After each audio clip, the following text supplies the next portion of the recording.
Hello friends, गुरु कृपा coaching Tikamgarh में आप सभी का स्वागत है।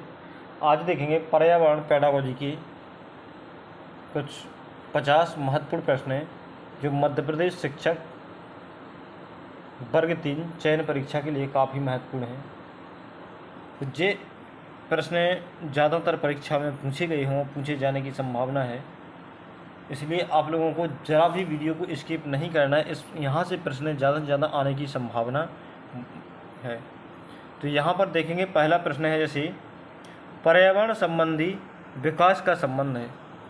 पर्यावरण संबंधी विकास का संबंध है तो इसका जो राइट आंसर हो जाएगा नियोजित विकास से है। किससे? नियोजित विकास इसका राइट आंसर हो जाएगा।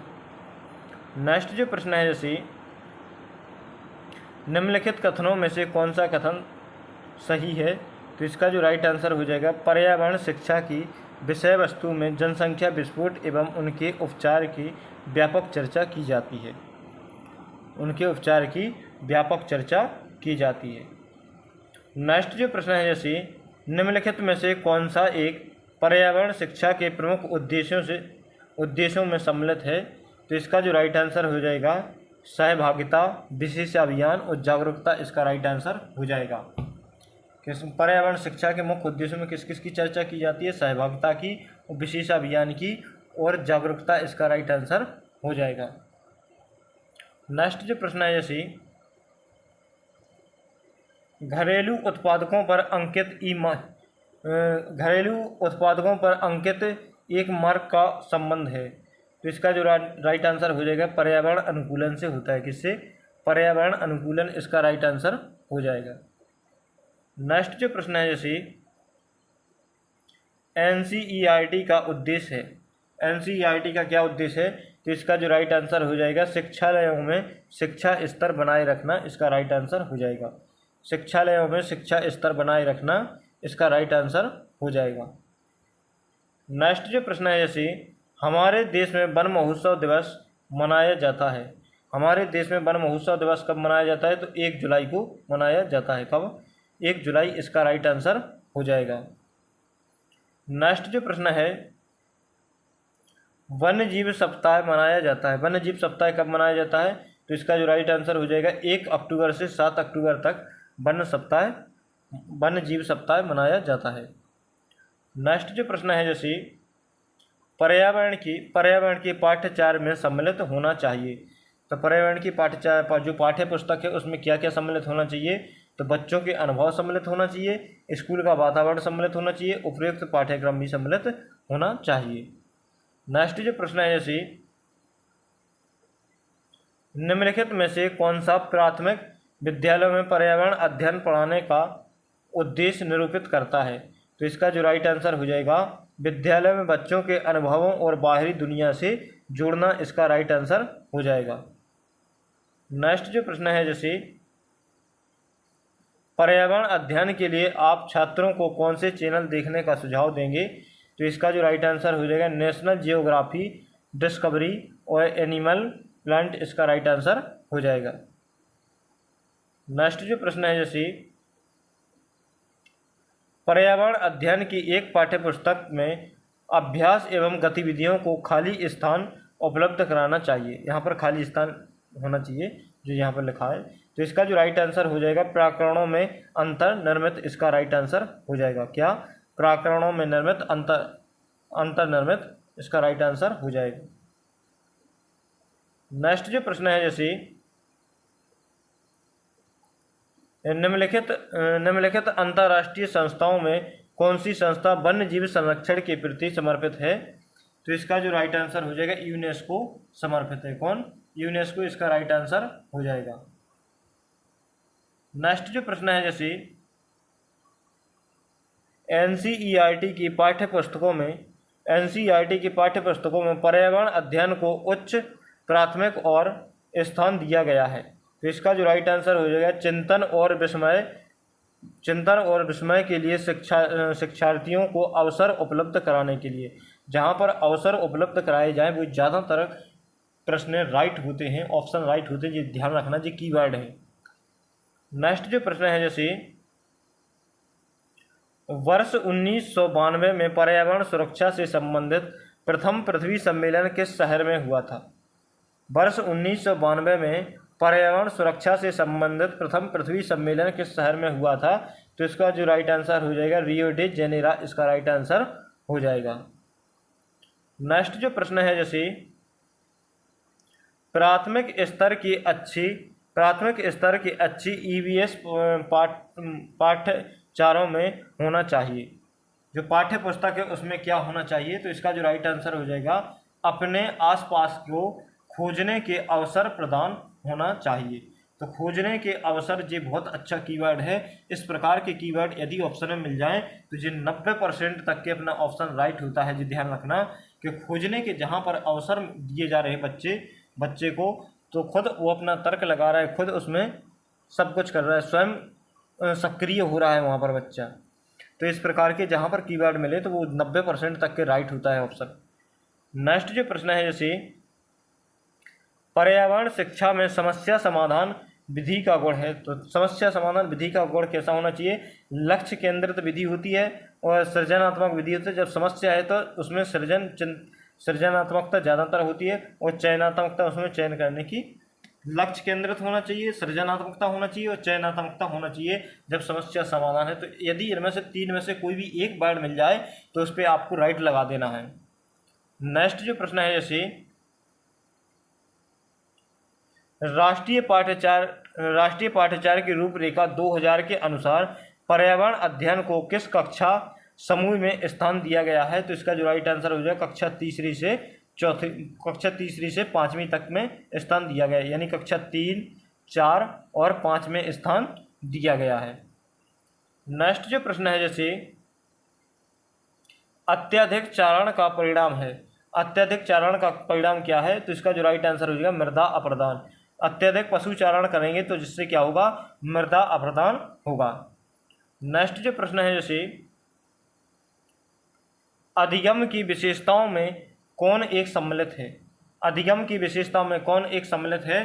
तो इसका जो राइट आंसर हो जाएगा अधिगम निरंतर परिवर्तनशील होता है। अधिगम कैसा? निरंतर परिवर्तनशील होता है। अधिगम एक प्रकार की खोज करना होता है। अधिगम जे अलग अलग पॉइंट है। अधिगम कैसा होता है? परिवर्तनशील होता है और अधिगम एक प्रकार की खोज करना होता है। अधिगम को विकास का प्रतीक माना जाता है। अधिगम को किसका? और विकास का प्रतीक माना जाता है। नेक्स्ट जो प्रश्न है, जैसे सीखना विकास की एक प्रक्रिया है, किस विद्वान ने कहा था? सीखना विकास की प्रक्रिया एक किसने कहा था? तो वुडवर्थ ने कहा था। किसने? वुडवर्थ ने क्या कहा था? सीखना विकास की एक प्रक्रिया है। सीखना विकास की प्रक्रिया किसने कहा था? तो वुडवर्थ, इसका राइट आंसर हो जाएगा।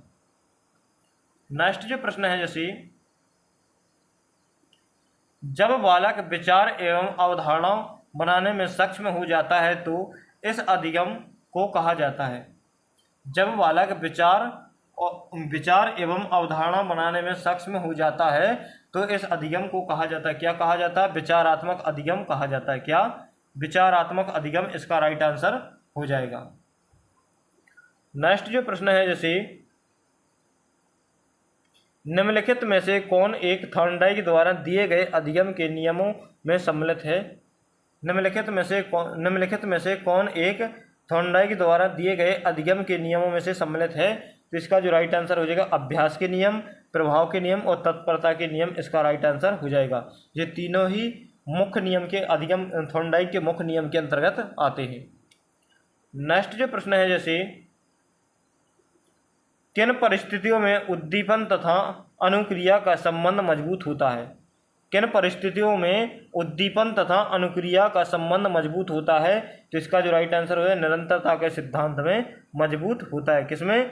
निरंतरता के सिद्धांत में मजबूत होता है। नेक्स्ट जो प्रश्न है, जैसे निम्न में से कौन से कथन सत्य हैं? निम्न में से कौन से कथन सत्य हैं? तो इसका जो राइट आंसर हो जाएगा व्यक्ति किसी अनुक्रिया या कार्य को उसके प्रभाव से सीखता है। नेक्स्ट है, जैसे शिक्षार्थियों को अध्यापन करते समय कक्षा का वातावरण डरावना बनाकर नहीं रखना चाहिए। और नेक्स्ट है, जैसे बच्चे शीर्ष अवस्था में ही शेष, यहाँ पर शेष अवस्था में ही वस्तुओं की पहचान और उनमें विभेद करना भी कर लेते हैं, शेष अवस्था से विभेद कर लेते हैं। तो तीनों ही इसका राइट आंसर हो जाएगा। नेक्स्ट जो प्रश्न है, जैसे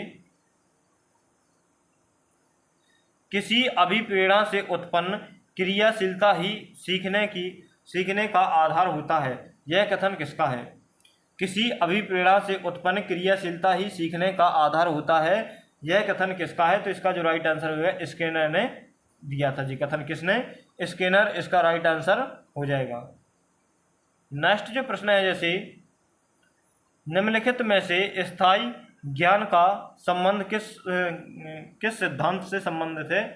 निम्नलिखित में से स्थायी ज्ञान का संबंध किस सिद्धांत से संबंधित है? तो इसका जो राइट आंसर हो जाएगा क्रियाशीलता के सिद्धांत से संबंधित है। किसके? क्रियाशीलता का सिद्धांत इसका राइट आंसर हो जाएगा। नेक्स्ट जो प्रश्न है, जैसे अधिगम के उद्देश्यों का निर्धारण और उसकी पहचान सहित कार्यों का विश्लेषण किस सिद्धांत के अंतर्गत किया जाता है? तो इसका जो राइट आंसर हो जाएगा नियोजन के सिद्धांत के अंतर्गत किया जाता है। क्या? नियोजन का सिद्धांत इसका राइट आंसर हो जाएगा। नेक्स्ट जो प्रश्न है, जैसे शिक्षार्थियों में नैतिक चारित्रिक एवं सांस्कृतिक मूल्यों का विकास एवं आंतरिक बल प्रदान करने से संबंधित अधिगम का सिद्धांत है। तो इसका जो राइट आंसर हो जाएगा अभिप्रेरणा का सिद्धांत इसका राइट आंसर हो जाएगा। शिक्षार्थियों में नैतिक चारित्रिक एवं सांस्कृतिक मूल्यों का विकास आंतरिक बल प्रदान करने से संबंधित अधिगम का सिद्धांत किससे संबंधित है? तो अभिप्रेरणा के सिद्धांत से संबंधित है। नेक्स्ट जो प्रश्न है, जैसे निम्नलिखित में से किस सिद्धांत के अंतर्गत अधिगम का आधार आवश्यकता की पूर्ति है? अधिगम का आधार आवश्यकता की पूर्ति है। तो इसका जो राइट आंसर हो जाएगा प्रबलन का सिद्धांत इसका राइट आंसर हो जाएगा। नेक्स्ट जो प्रश्न है, जैसे निम्नलिखित कथनों में से कौन सा कथन सही है? तो इसका जो राइट आंसर हो जाएगा अधिगम आवश्यकता की पूर्ति की प्रक्रिया के द्वारा होता है। अधिगम आवश्यकता की पूर्ति की प्रक्रिया के द्वारा होता है। नेक्स्ट है, जैसे अधिगम एक अनुकूलित अनुक्रिया है। अंतरराष्ट्रीय भी अधिगम का एक तरीका भी होता है। नेक्स्ट जो प्रश्न है, जैसे निम्नलिखित में से कौन सा सिद्धांत अधिगम को स्थायी एवं सार्थक बनाने में महत्वपूर्ण होता है? तो इसका जो राइट आंसर हो जाएगा आवृत्ति का सिद्धांत इसका राइट आंसर हो जाएगा। क्या? आवृत्ति का सिद्धांत एक राइट आंसर हो जाएगा। नेक्स्ट जो प्रश्न है, जैसे निम्नलिखित कथनों में से कौन सा कथन सत्य है? तो पहला ऑप्शन है, जैसे सीखने की क्षमता एवं प्रस्तर को कर्क एवं जन्मजात कारक प्रभावित करते हैं। नेक्स्ट है, जैसे लोकतांत्रिक सिद्धांतों के तहत शिक्षार्थियों में सीखने के प्रति रुचि सामूहिक रूप से आती है। तीसरा है, जैसे अधिगम संबंधी कार्य लक्ष्य निर्धारित करके किया जाता है। तो तीनों ही इसका राइट आंसर हो जाएगा। नेक्स्ट जो प्रश्न है, जैसे स्वयं करके सीखना किस सिद्धांत का मूल उद्देश्य होता है? स्वयं करके सीखना किस सिद्धांत का मूल उद्देश्य होता है? तो इसका जो राइट आंसर हो जाएगा क्रियाशीलता का सिद्धांत इसका राइट आंसर हो जाएगा। क्या? क्रियाशीलता का सिद्धांत इसका राइट आंसर हो जाएगा। नेक्स्ट जो प्रश्न है, जैसे निम्नलिखित कथनों में से कौन सा कथन सही है? तो इसका जो राइट आंसर हुआ सीखने में वांछित उन्नति का शारीरिक तथा मानसिक स्वास्थ्य से घनिष्ठ संबंध होता है। ध्यान केंद्रित करने से सीखने की गति तेज हो जाती है। ध्यान केंद्रित करने से क्या हो जाती है? सीखने की गति तेज हो जाती है। नेक्स्ट जो प्रश्न है, जैसे निम्नलिखित में से कौन सा कथन उम्र बढ़ने के साथ साथ बालक की समझ भी बढ़ाती है? पहला ऑप्शन है, जैसे 5 वर्ष की आयु तक बालकों में सोच विकसित होने लगती है। 5 वर्ष की आयु तक बालक में सोच विकसित होने लगती है। दूसरा है, जैसे 11 वर्ष की आयु के बाद बालक सभी प्रकार के संप्रवृत्तियों का समुचित विकास होने लगता है। तो दोनों ही इसका राइट आंसर हो जाएगा। नेक्स्ट जो प्रश्न है, जैसे निम्नलिखित में किस सिद्धांत के अंतर्गत कहानियों, कविताओं एवं पहेलियों को एक प्रासंगिक हिस्सा माना जाता है? तो इसका जो राइट आंसर होगा, कहानी, कविताओं को एक प्रासंगिक हिस्सा किस लिए माना जाता है? रुचि का सिद्धांत इसका राइट आंसर हो जाएगा, क्योंकि बच्चे की पढ़ने में क्या हो, रुचि जागृत हो। नेक्स्ट जो प्रश्न है, जैसे निम्नलिखित में से किसी अधिगम की सफलता का एक मुख्य आधार माना जाता है? यानी निम्नलिखित में से किसे होना चाहिए यहाँ पर, किसी अधिगम की सफलता का एक मुख्य आधार माना जाता है? तो इसका जो राइट आंसर हो जाएगा, लक्ष्य प्राप्ति हेतु प्रबल इच्छा, इसका राइट आंसर हो जाएगा। नेक्स्ट जो प्रश्न है, जैसे बालकों की अधिगम तीव्रता पर सर्वाधिक प्रभाव किसका पड़ता है? बालकों की तीव्रता पर सर्वाधिक प्रभाव किसका पड़ता है? तो इसका जो राइट आंसर हो जाएगा, प्रेरणा का सर्वाधिक प्रभाव पड़ता है। किसका? प्रेरणा, इसका राइट आंसर हो जाएगा। नेक्स्ट जो प्रश्न है, जैसे निम्न में से कौन एक अधिगम के नियमों से संबंधित है? निम्न में से कौन एक अधिगम के नियमों से संबंधित है? तो इसका जो राइट आंसर हो जाएगा, अभ्यास का नियम, इसका राइट आंसर हो जाएगा। नेक्स्ट जो प्रश्न है, जैसे अधिगम से संबंधित प्रबलन का सिद्धांत किसने प्रतिपादित किया था? अधिगम से संबंधित प्रबलन का सिद्धांत किसने दिया था? तो इसका जो राइट आंसर हो जाएगा, CL हल ने दिया था। किसने? CL हल, इसका राइट आंसर हो जाएगा। नेक्स्ट जो प्रश्न है, जैसे त्रुटि एवं प्रयास के सिद्धांत का प्रतिपादन किसने किया? त्रुटि एवं प्रयास के सिद्धांत का प्रतिपादन किसने किया? तो इसका जो राइट आंसर हो जाएगा, थॉर्नडाइक ने दिया था। किसने? थॉर्नडाइक, इसका राइट आंसर हो जाएगा। नेक्स्ट जो प्रश्न है, जैसे निम्नलिखित सिद्धांतों में से कौन एक सिद्धांत मंद बुद्धि बालकों के लिए अधिक उपयोगी माना जाता है? तो इसका जो राइट आंसर हो जाएगा, थॉर्नडाइक का सिद्धांत, इसका राइट आंसर हो जाएगा। किसका? थॉर्नडाइक का सिद्धांत, इसका राइट आंसर हो जाएगा। नेक्स्ट जो प्रश्न है, जैसे वायु प्रदूषण के बारे में बताने के लिए आवश्यक कौशलों में सम्मिलित है? तो इसका जो राइट आंसर हो जाएगा, वायु प्रदूषण के तत्व, वातावरण तथा जलवायु की गहन समझ, इसका राइट आंसर हो जाएगा। नेक्स्ट जो प्रश्न है, जैसे निम्नलिखित में से कौन सा कथन सही है? तो इसका जो राइट आंसर हो जाएगा, अनुकूलित अनुक्रिया का सिद्धांत किसने? पावलोव ने दिया था। अनुकूलित अनुक्रिया का सिद्धांत पावलोव ने दिया था। और अंतर्दृष्टि का सिद्धांत बर्दीमल और कोपका कोहलबर्ग ने दिया था। तो जो अनुकूलित अनुक्रिया का सिद्धांत पावलोव ने दिया था, अंतर्दृष्टि का सिद्धांत इन तीनों ने दिया था। तो दोनों ही कथन कैसे हैं? राइट है। नेक्स्ट जो प्रश्न है, जैसे सीखने की प्रक्रिया का निम्नलिखित में से कौन सा उद्देश्य है? सीखने की प्रक्रिया का निम्नलिखित में से कौन सा उद्देश्य है? तो इसका जो राइट आंसर हो जाएगा, ज्ञान प्राप्त करना, जीवन उपयोगी कौशलों का विकास करना, क्षमता तथा कौशलों का विकास करना, इसका राइट आंसर हो जाएगा। सीखने की प्रक्रिया का कौन कौन सा उद्देश्य होना चाहिए? ज्ञान प्राप्त करना होना चाहिए, जीवन उपयोगी कौशलों का विकास करना होना चाहिए, क्षमता तथा कौशलों का विकास करना होना चाहिए। नेक्स्ट जो प्रश्न है, जैसे जब पूर्व अनुभव या आदत नवीन व्यवहार को अर्जित करने में बाधक बनता है तो यह कहलाता है, क्या कहलाता है? तो बाधक बनता है तो क्या ऋणात्मक हस्तांतरण होगा, और साधक बनता है तो धनात्मक होगा, और ना बाधक बने ना साधक बने तो क्या होगा? शून्य होगा। नेक्स्ट जो प्रश्न है, जैसे विद्यार्थी अधिगम के लिए तभी तत्पर होता है जब, तो इसका जो राइट आंसर हो जाएगा, विद्यार्थी को क्रियाशील बनाया जाए। क्या? विद्यार्थी को क्रियाशील बनाया जाए तो विद्यार्थियों के लिए तभी तत्पर होता है। नेक्स्ट जो प्रश्न है, जैसे सीखना व्यवहार के परिणाम स्वरूप व्यवहार में कोई परिवर्तन है, यह कथन है। तो इसका जो राइट आंसर हो जाएगा, गिलफोर्ड, इसका राइट आंसर हो जाएगा। किसका कथन है? ये गिलफोर्ड का कथन है। नेक्स्ट जो प्रश्न है, जैसे आकर्षक व्यक्तिगत हमें सतत अपने जीवन पर आगे बढ़ने की प्रेरणा देता है, यह है। तो इसका जो राइट आंसर हो जाएगा, आत्मचेतना और सामाजिकता, इसका राइट आंसर हो जाएगा। क्या? आत्मचेतना और सामाजिकता इसका राइट आंसर हो जाएगा। नेक्स्ट जो प्रश्न है, जैसे किस मनोवैज्ञानिक ने अपने अधिगम सिद्धांत में पुनर्बलन पर सबसे पहले बल दिया? तो पुनर्बलन पर सबसे पहले बल किसने दिया था? तो स्किनर ने सबसे पहले बल दिया था। स्किनर इसका राइट आंसर हो जाएगा।